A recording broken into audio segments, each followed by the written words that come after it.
today, so I give them the recording so that they can see the remainder of the presentation. We know that entrepreneurship is hard, and it's especially hard in the early childhood space. So in the Promising Ventures Fellowship, we help organizations overcome barriers that they are facing and make substantial and sometimes dramatic progress towards their growth and impact goals. We facilitate this progress through our jigsaw puzzle, which is the Promising Ventures Fellowship. The jigsaw puzzle visual that you see on the screen shows how the four main pieces of the fellowship experience fit together. Those four pieces being, number one, individualized coaching and strategic advising. Number two, a supportive peer community. Three, leadership development. And four, targeted introductions plus connections. Let me walk through each of these pieces briefly. So first off, let me tell you a bit about individualized goal coaching and strategic advising from Promise. This is the piece of the puzzle that's most directly tailored to your fellowship goals. During the fellowship, you'll be assigned 2 fellowship coaches who you'll meet with regularly over the course of the fellowship to design and work towards your specific goals. And so you might be wondering, who are our fellowship coaches? Well, they are a subset of the Promise Venture Studio team. Our team is comprised of mission-driven entrepreneurs with experience spanning early childhood, education, social impact, curriculum, assessment, technology, media, and consulting. We bring expertise across business planning, investing, team building, fundraising, sales, marketing and communications, customer experience, and so much more. It's definitely a diverse group of people with a diverse group of experiences. So if you join us this fall, you'll be working with 2 or more of the folks that you see on your screen right now. Getting back to the concept of the puzzle, our second piece is our facilitated community experience, which is really optimized for peer-to-peer support and learning. Our past fellows have valued the fellowship community so much. They've given and received crucial support and advice to each other, and many of our fellows have ended up partnering with each other. This is not your typical cohort experience or community. There's lots of opportunity for ideation, collaboration, and cross-pollination. The third piece of our puzzle is around leadership development, and it also plays a huge role in strengthening our community. We offer a lightweight, personalized program to nurture the leadership capacity of the entrepreneurs in the fellowship. The focus is on building fellows' capacity to lead through complex adaptive problems by learning and problem solving in community with one another. Through this offering, fellows meet in facilitated small groups to build that adaptive leadership muscle, and we call this experience our adaptive leadership huddles. Finally, last but not least, the final piece of our fellowship puzzle is all about connections. Recognizing that our team at Promise does not have all of the answers, we leverage our extensive networks to introduce fellows to contacts who can help them achieve their goals. This year, we'll also be working with some partners to bring you engaging professional learning opportunities for you to learn and broaden the network of experts that you have access to. We also help you expand your network through a guaranteed spot in a future show and tell event. Show and tell being Promise's premier venture demo event series. And that opportunity gives your venture more exposure to a national audience. So now that our puzzle is complete, let's talk about the bigger picture of what you might expect from the fellowship. If you are selected as a fellow, you'll participate in the fellowship from October through March, and then you'll have the opportunity to participate in a show and tell event thereafter. Here's a general view into what you can expect for programming. First, over the course of the fellowship, you'll participate in a few events for community support and shared learning to get you really amped about the rest of your fellowship journey. After 2 initial cohort events, you can expect 8 or more coaching sessions with your Promise coaches, about 3 skill building workshops, 3 small group peer experiences, those adaptive huddles that I mentioned earlier, around 3 social gatherings, and all of the other offerings that we shared as pieces of the puzzle. Before we move on, I'd be remiss not to point out that there is a new feature for this year. We are hosting 2 tracks for our fellowship, an early innovations track and the growth and scaling track. And some of the programming might be tailored outputs of the fellowship might be tailored depending on your track. So let's quickly run through what each of those tracks will do and who they are targeted for. The first of our 2 new tracks is the Early Innovations track, which is sponsored by Overdeck Family Foundation. This track is for idea to early stage ventures looking to develop the prototype for their offering and pilot it with users. These ventures can be independent or new ventures, or they can be new projects embedded in established organizations. Over the course of the fellowship, fellows in this track will do some work to outline their impact and growth goals and work with our team as they prototype and move towards piloting their offerings.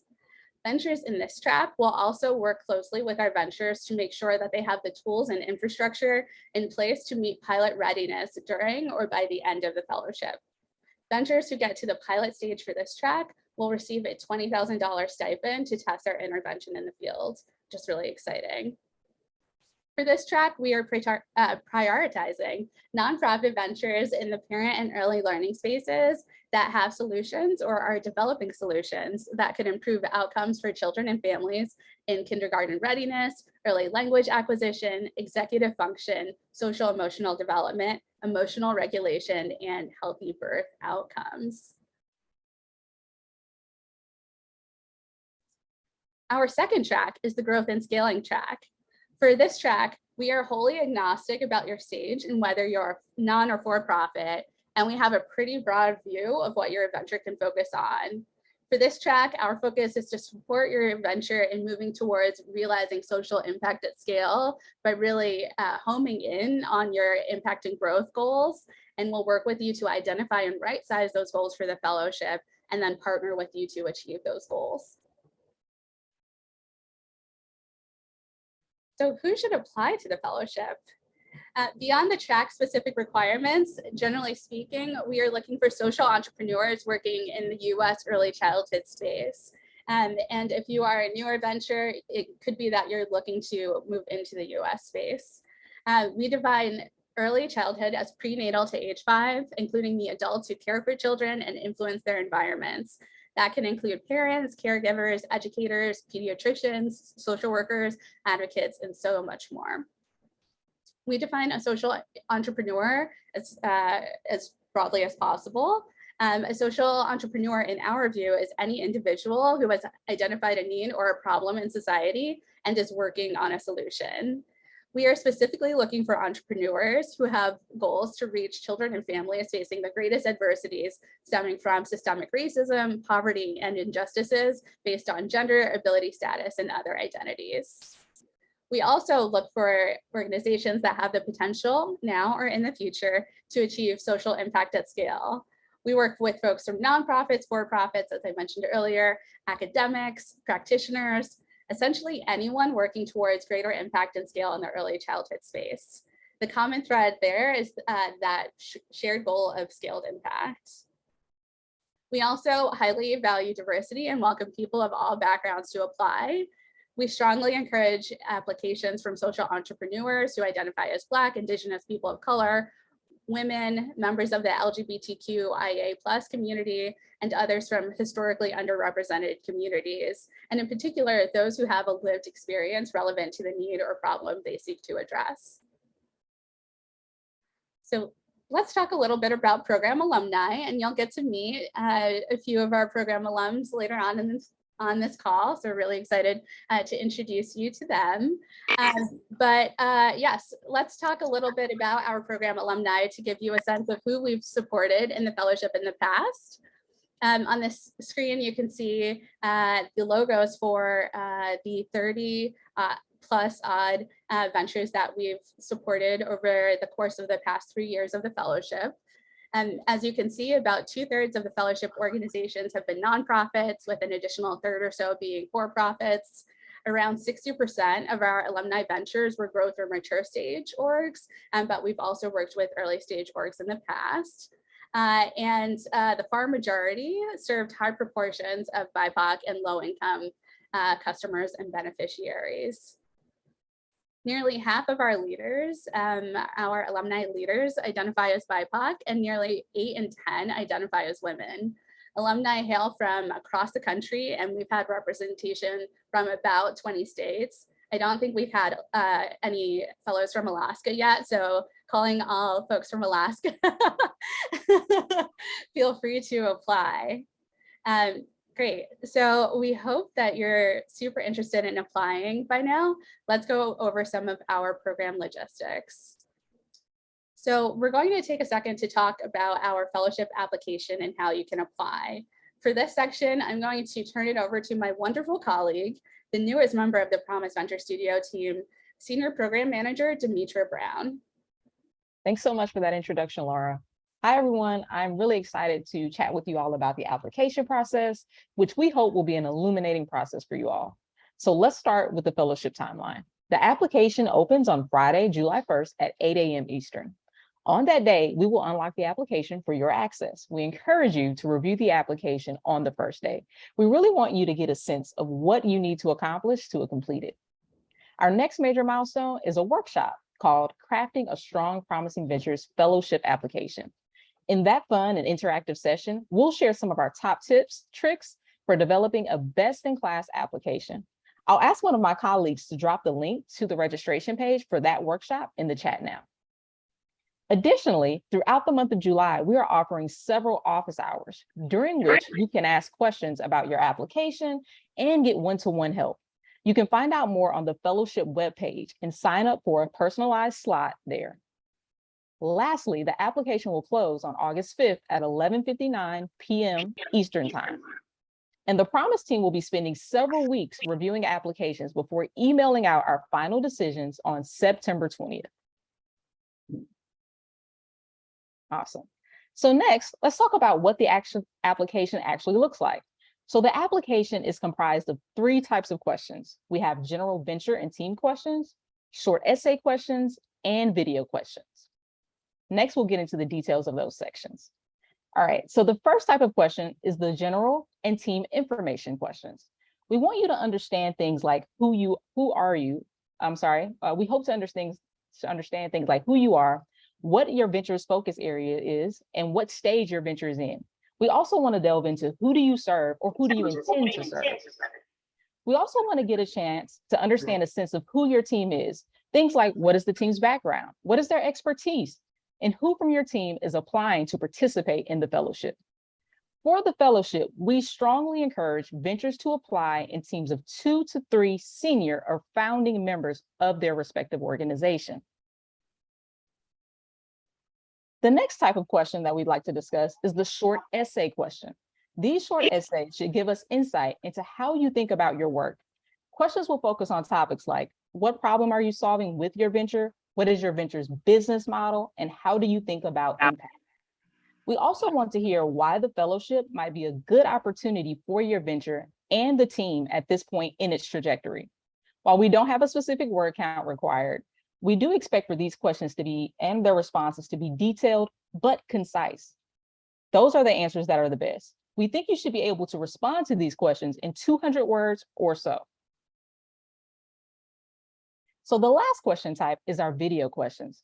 There are 2 video questions that you can expect. One is going to ask, what makes your venture distinctive? And the other will be about why you are applying to this fellowship in regards to your actual goals. These videos are meant to be super casual. We just want a chance to hear from you directly. We want you to turn on your laptop webcam or set up your phone, perhaps in selfie mode, and just talk to us. We expect and actually prefer 0 production quality. So no graphics, slides, background music, etc. is necessary. We also recommend not spending too much time recording. I know some of us are perfectionists, including myself, but there's no need for that for these videos. Simply, we want you to give us a sense of who you are, what you do, and why your work is important in just 4 minutes or less for each video. For those of you who are applying in teams of 2 or more, we strongly encourage you to have the videos filmed with different people on your team so that we can get a clearer picture of how different individuals on the team speak about the organization and its work. All right. And so finally, I'd like to talk to you all about another opportunity that is in the application. Some of you may have an opportunity to indicate that you're not a part of the Promise Venture Network. If you're not, we'd love to have you join us. We'll be following up with you to see if you'd like to join our community of over 400 ECD ventures. Joining the Promise Venture Network comes with a host of benefits, including having a profile in our ECD Venture Index, which is used by funders and others to discover impactful organizations in the early childhood field. You can see a screenshot of the Venture Index here on the screen. Participation in the Venture Network is also an incredible opportunity for exposure to other ventures, potential supporters, and customers. You'll also gain access to our Slack community, which consists of entrepreneurs, and we also share resources and programming tailor-made for our community and so much more. All right, I've covered a lot here, and I want to take this opportunity to hand it back over to Laura, who's going to go into an exciting alumni panel. Laura? Thanks so much, Demetra. We've reached the final act of our presentation today, and while we've saved the best for last, it's time for our alumni panel.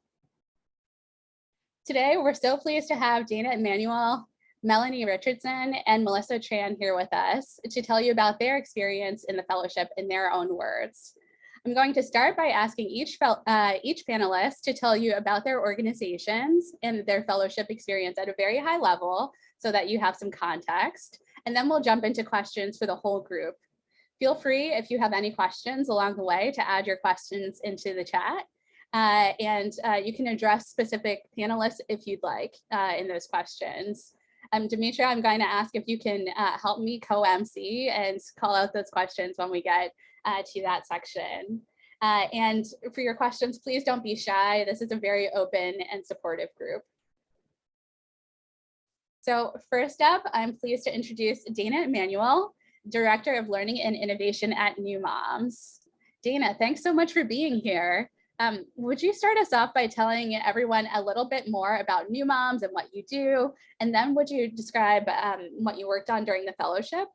Sure. Hi, everyone. I'm happy to be here with you all today and be a champion for the Promise Venture Fellowship. It was a great experience. So let me share that New Moms partners with young moms in Chicagoland, so women who are pregnant and or parenting under 24 years old, as they are seeking and securing stable housing, job training and quality employment, and tending to their kids' healthy development up till about age 5. So we have a staff of about 60 and engage about 400 young families every year across Chicagoland in our housing, job training, academic coaching, doula, and home visiting programs. And New Moms CEO Laura Zumdahl and I were members of the inaugural Promise Venture Fellowship cohort back in 2019. So our world has changed a lot since then, and the fellowship has too. So I'm excited about the new 2 tracks.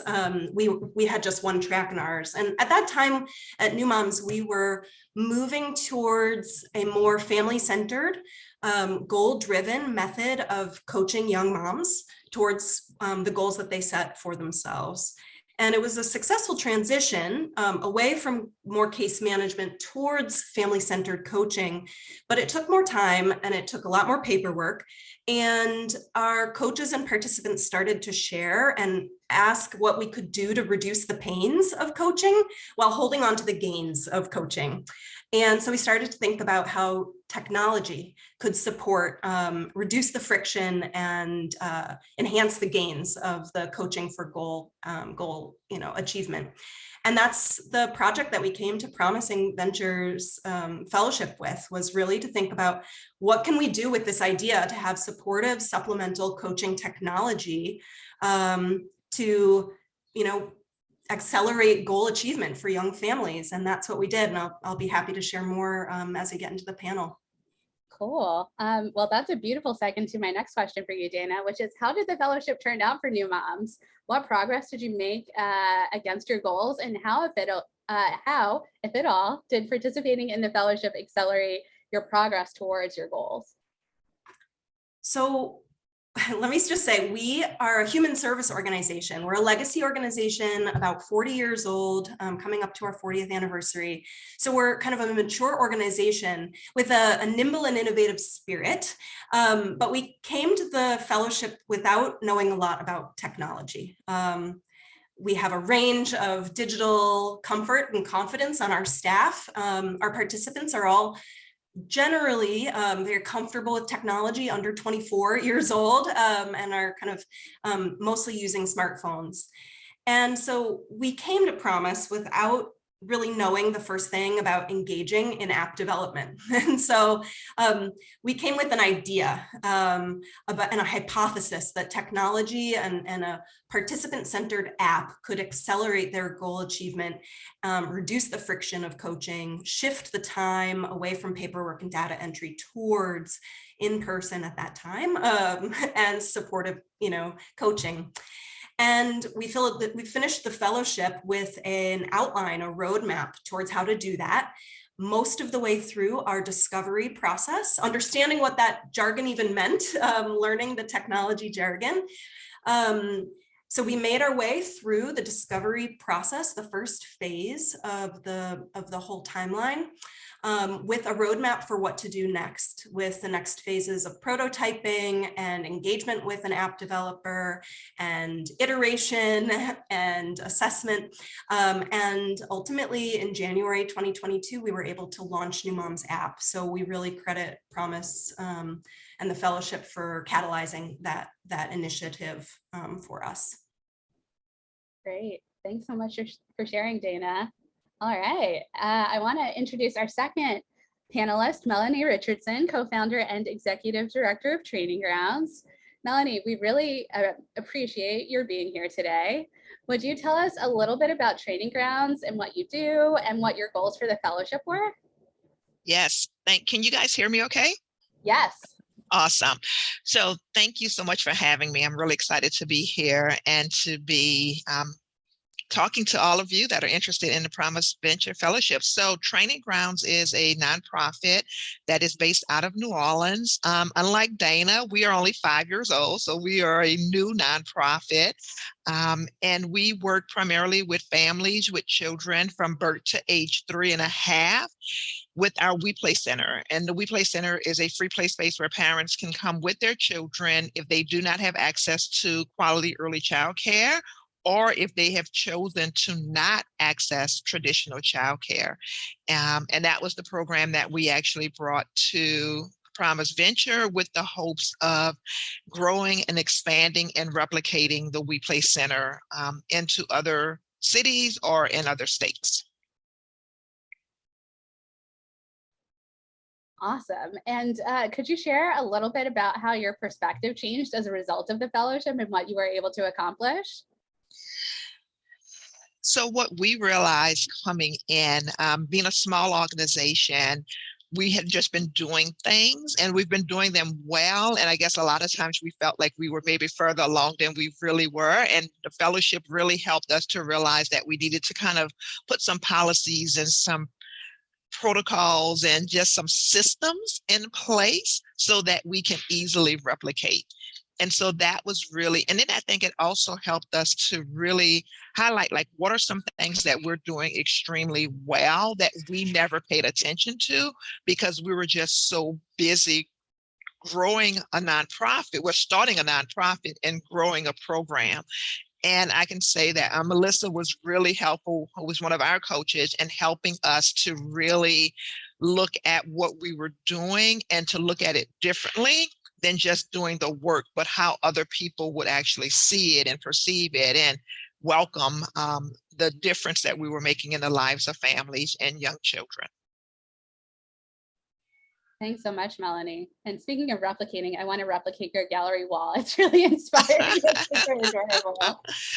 So yes, those are all pictures that were taken inside of the We Play Center at some point in time over the last 5 years. Very cool. All right, last but not least, I'm pleased to introduce Melissa Tran, co-founder of Early Day. Melissa, thanks so much for being here. Would you please tell us a little bit more about Early Day and describe the goals you set for the fellowship? We'd also love to hear if you could share your biggest takeaways from the fellowship. Sure. Thanks for having me. My name is Melissa. I'm based in the San Francisco Bay Area. I'm a co-founder of Early Day. We are a dedicated career marketplace for early childhood educators.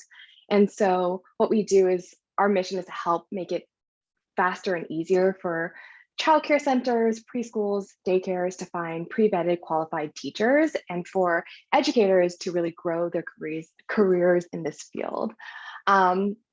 We're much younger than the other organizations that have already presented. We were roughly 6 months old, I'm sorry, at the time that we joined the Promising Ventures Fellowship.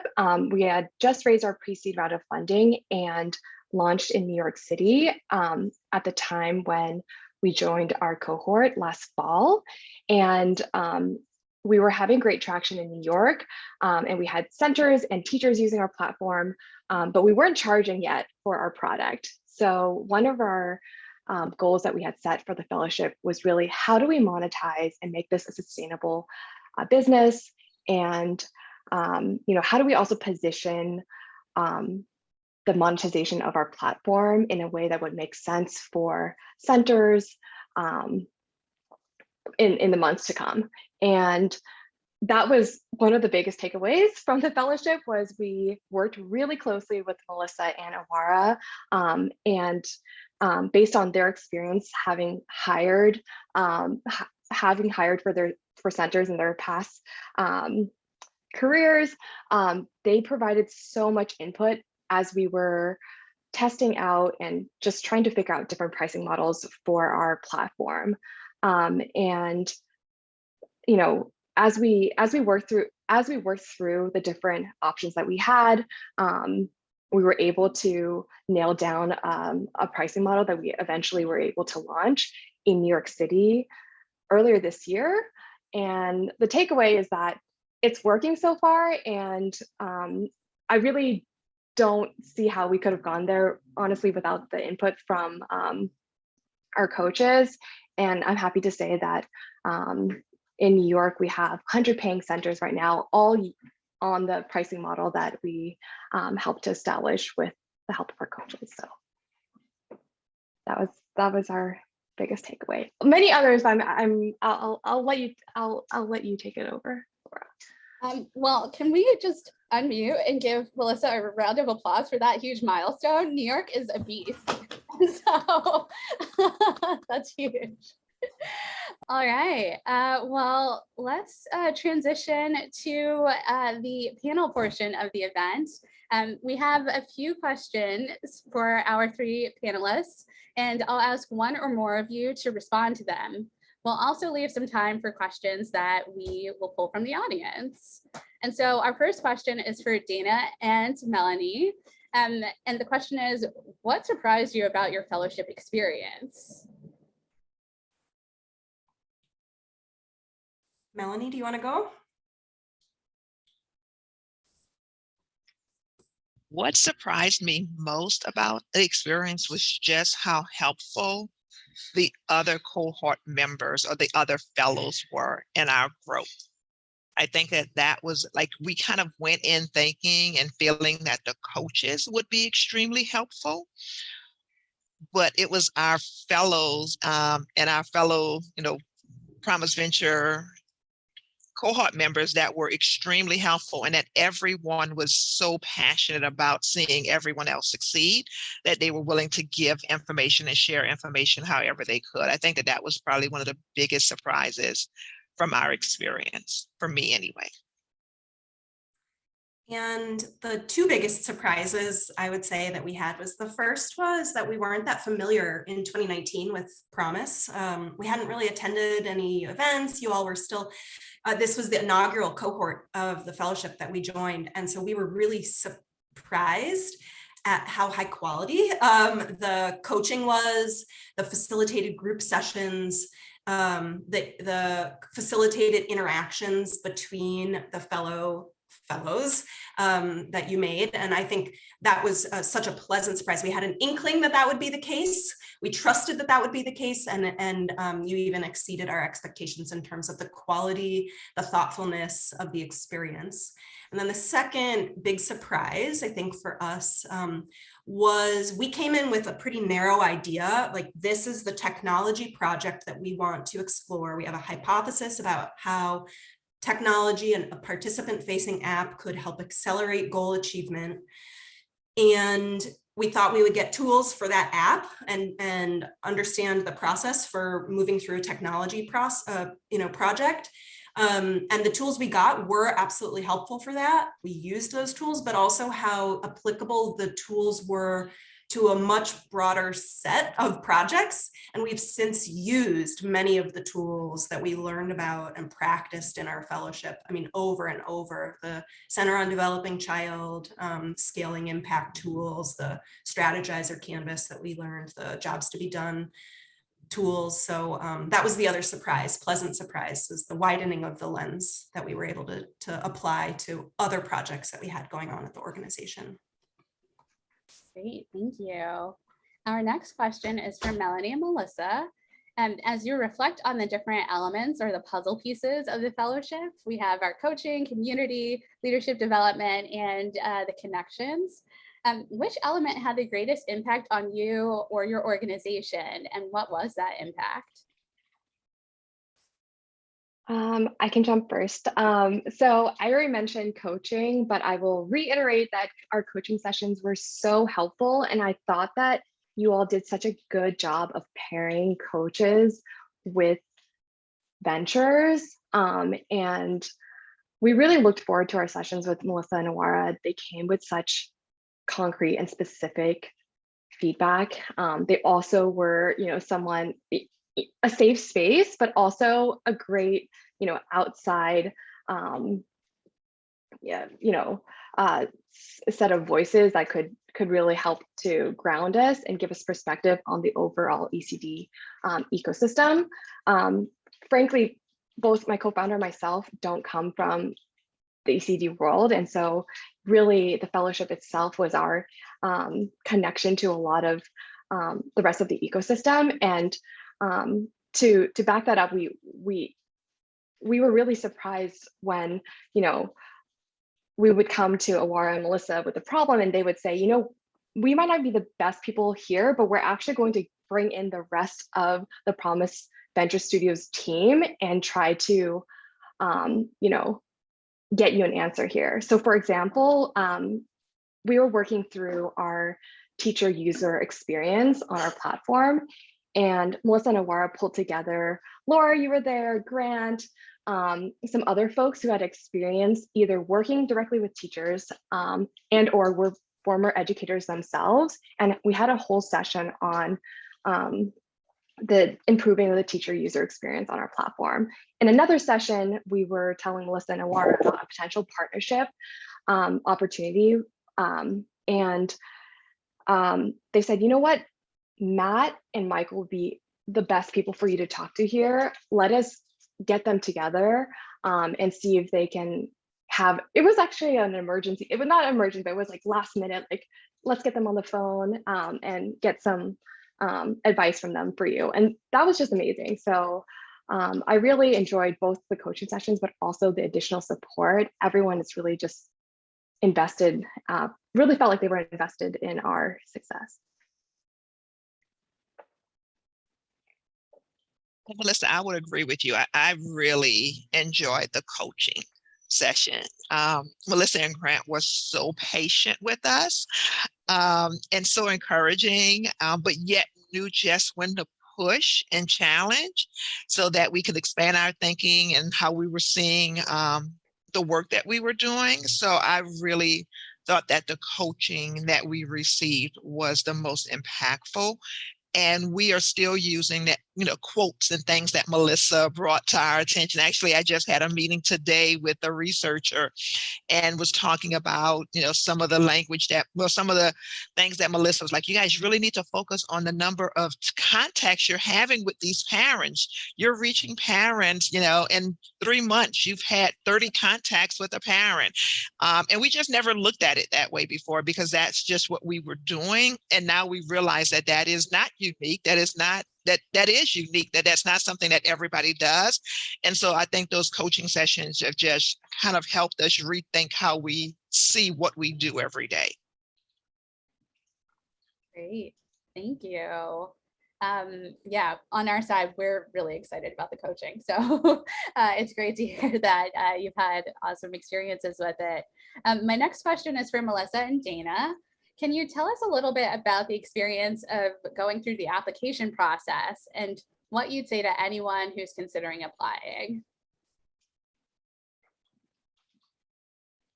Sure. I would say that it's definitely a time investment in terms of putting together the application. I can't sugarcoat that. It will take you time, but the level of detail that's required in the application is really reflected in the level of support that you'll receive through the fellowship. So I would say start it early. I would also say, and this is how we did it ourselves, we took a crack at the application. One of us started it first, and then we had a couple of sessions with my co-founder and myself where we passed it back and forth. And we found that really helpful. One, because some of the questions are really thought-provoking. And being so early on for us, the questions themselves really helped us to think through some of our vision and mission as well. And it was just, it does take time. So I would say invest time, carve it out. And I would also say to take advantage of the info session as well as the office hours. I spoke with Alara before submitting our application, and that was hugely helpful. Melissa, we had a similar process internally at New Moms where I took a crack at the application and then shared it with our CEO, Laura, and we went back and forth. We also had our contract and grant writer take a look at it. So having many eyes on it was helpful, especially because we were still formulating our idea. It was like very early stage, this hypothesis about a technology. So we still didn't really quite know how to even describe it. And so to that end, I would say also to, be authentic about what you don't know yet in your application. It is okay. Like, one of the things that was so wonderful about the experience itself is that we could say, we really don't understand what that tech term is that you just used. They created a space that was safe for us to admit what we didn't know. And so we had already kind of showed that we were curious and open to learning through the application. And I would say that, served us well going into the actual cohort. And then I would also just say, we really did put our video together very quickly. We didn't overthink that part. And so ours was, really just in the office on an iPhone, and it was done in 1 or 2 takes. So I would say what Demetra said earlier about making a short, non-produced video, take that to heart. Laura, can I add one thing? Because I think ours application process was even a little bit more, we've known about Promise Venture since 2016. Right at the beginning. And so we had been watching and trying to figure out, and if you go into my Google Doc, we literally have an application for 2019, 2020. We kept paying attention and watching, and was really kind of figuring out, is this the right time for us? Not just jumping on the opportunity to be part of Promise Venture or to have access to their network. We really wanted it to be the right time for us as an organization. And so we finally applied for the 2021 cohort. But if you go in, there's started applications for several years before we actually took the dive and actually just. and submitted our application. Wonderful. All right. I think we can move on to questions coming in through the chat. And the first question I want to ask is a juicy one. And I know that both Melissa and Melanie can speak to this, and Dana, I'm not sure if you can as well, but I think you can. Did anyone on the panel have a team approach for the learning experiences? If so, how did you kind of think about going into this fellowship as part of a team?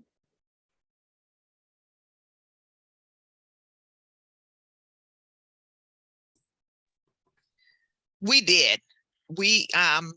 Christine and I have done everything literally together up until the fellowship. I think that after the fellowship is when we were strongly advised to start doing things that spoke to our strength, but we did everything together.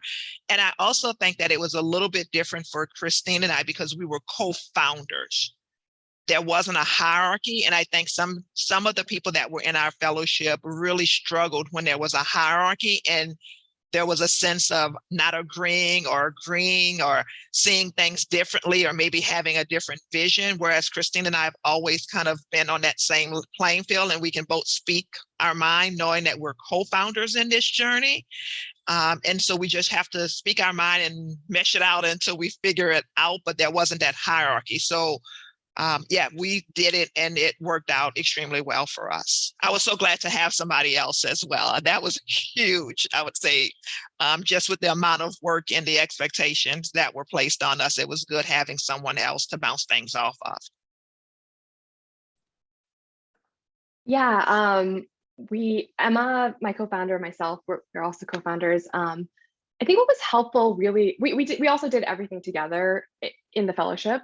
So we were part of the same coaching sessions, part of the same sessions with the Center for the Developing Child. And I think I guess for us, the takeaway was really just being clear on who was going to be the lead on the homework or the assignments leading up to a session. So this is very much the kind of fellowship or program where the amount of work you put into it is really going to reflect in how much you get out of it. So in the prep work, we just made sure to assign it correctly. So my co-founder oversees all things schools and sales related. I oversee all things teacher related. So that was a really clear delineation for us in the program as well. Anything kind of school related she would handle. But it was great to have her in the program with me. And it was also great to have just more entrepreneurs to interact with in our various sessions with the other ventures. So I'm glad that there were many organizations that had multiple founders or multiple participants. And at New Moms, we also had a team of 2 of us. So it was me and my CEO, Laura. She's my boss. And so there is a hierarchy. And we came in having worked together at that point for 9 years. So we had a really strong working relationship and strong trust. And we actually made the decision that, because I was the lead person in our organization for this initiative, that I would kind of be the lead kind of on the cohort fellowship. So Laura and I joined all the sessions together, but I really managed the takeaway, the homework, the process, the logistical scheduling, the follow-up in between our sessions.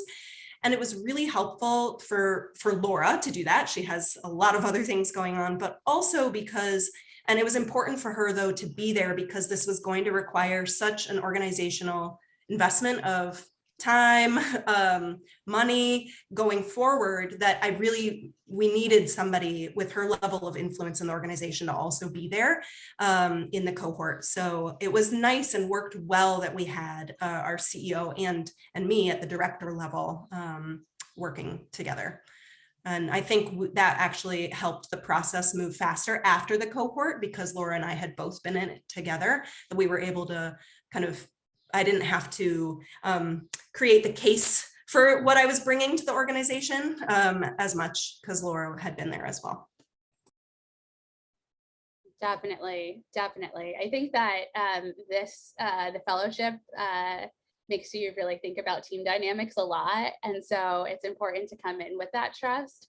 And if you don't necessarily, if you're not on the same page about things, it really makes you confront that, right? I'm going to call in one of our coaches, Melissa Fields, because we had a team of two leaders, one who was the head of the organization and one who worked under him this past fellowship. And she was able to do some really great work in helping them kind of come to a deeper understanding of each other.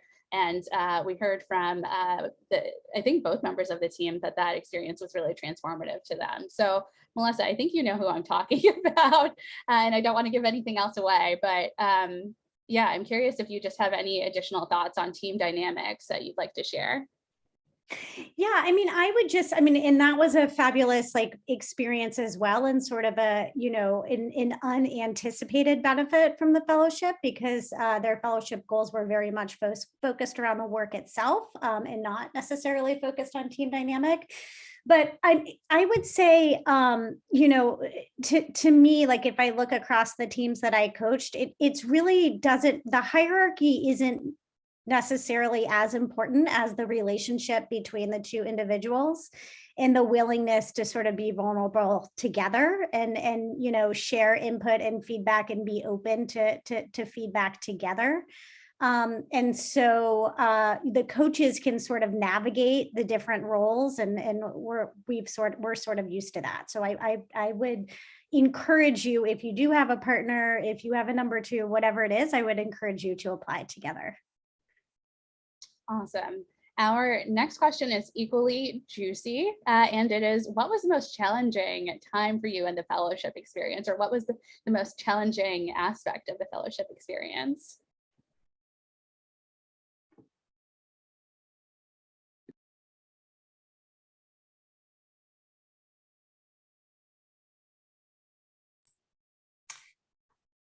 For us, I'm sorry, Dana. Go for it.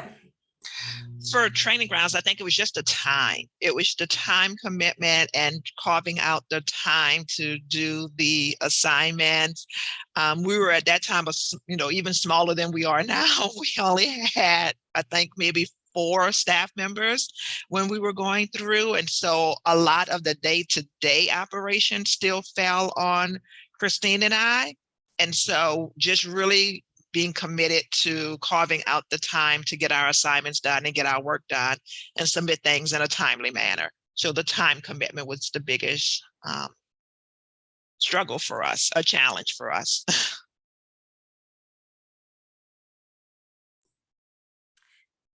It is a time commitment for sure. And that's what I think, say to somebody, is make sure that you go in really, like Melanie said, they spent a few years deciding at what point their organization would be ready. And that's part of that assessment for us, is thinking do we have the time and cognitive bandwidth and capacity? What other huge things is the organization working on?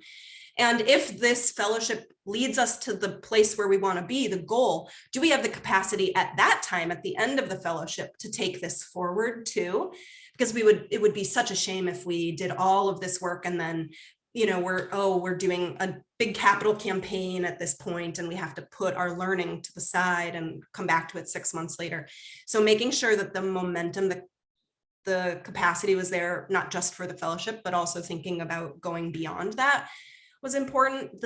One of the bigger challenges that we faced was like I keep saying, we kind of came in with a nebulous idea around technology, and we're planners. We like to have a roadmap, and so that the hardest thing was to stay open to the learning, even if it took us in a direction that we didn't think we were going to go, and a new opportunity kind of emerged, or a new learning, or something that maybe even what we thought at the time kind of pivoted us away.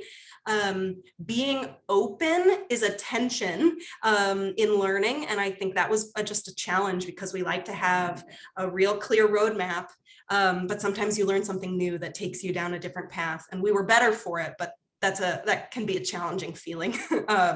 So trust the process is, I think, where we landed, and it worked.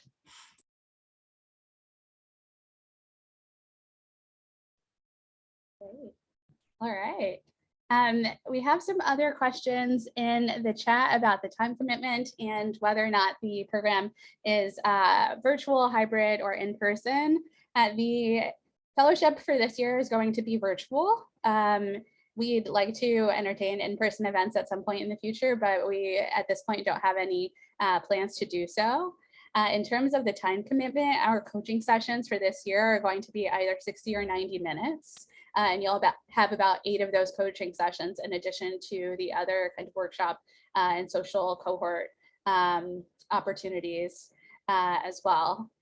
When we post the application on Friday, our Q&A will have links to the timeline so that you can kind of start to plan accordingly.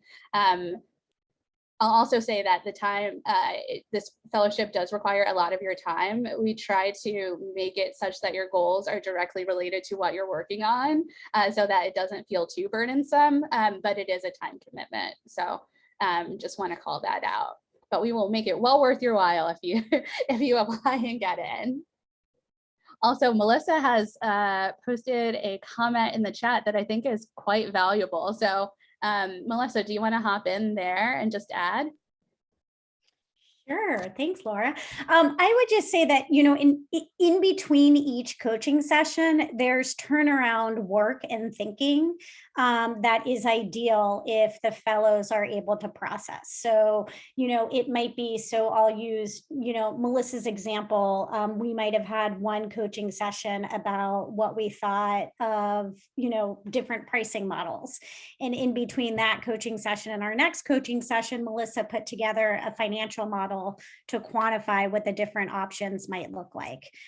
That's just one example. Melanie and Christine worked on writing up the non-negotiables in their model in terms of scaling it in between one coaching session and the next so that we could talk about it in between. So, you know, when you take a look at the schedule of the fellowship, it's not just the actual meeting times, you know, that make it successful. And as Dana said, you get as much out of it as you put into it.